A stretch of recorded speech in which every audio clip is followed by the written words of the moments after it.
My name's Daniel. I'm from Circa, and I'm going to talk a little bit about what Circa is, and then a bit about what's going on the other side of the pond, some of the trends, what people are working on, and also a bit over here, what we can, Americans can learn from here. Circa is a company that started to solve this problem, and that's a New York Times article when read on a mobile phone. And so the actual mobile phone screen is about this big, and you have to scroll through all this content to get the full story. And we set about trying to solve that problem and optimizing content for the device. Because this is newspaper content, this is web content. It's not optimized for the mobile phone. It's not optimized for how people use their mobile phone. So what we did is we deconstructed the news story. And we said we can do better than an article when viewing it on a mobile phone. And so we deconstructed it into what we call points, or we also call them atomic units. So the atomic units of a news story are words, pictures, video, locations, quotes. These are all things that in a traditional article are constructed into a narrative, but we break them down into their component parts. And what this means is you can consume this content in these small little chunks, and they're very easy to digest. And an average Circa story might take 90 seconds to read through, if that. So what happens when we're able to break down the stories into small parts is we're able to give the option to the reader to follow a story.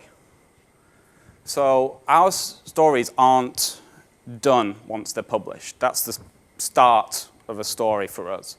When we've published it, we'll maintain that one story and add new information to it as the story evolves.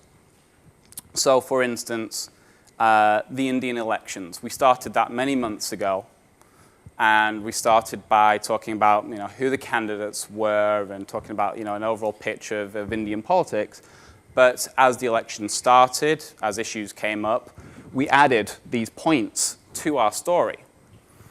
And anyone who followed the story by tapping the button up in the top right corner of the app would have got these updates pushed to their phone as and when they came out.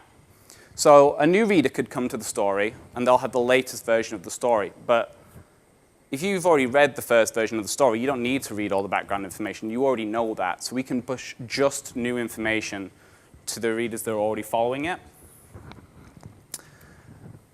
And what it also means is we don't have to publish a finished work.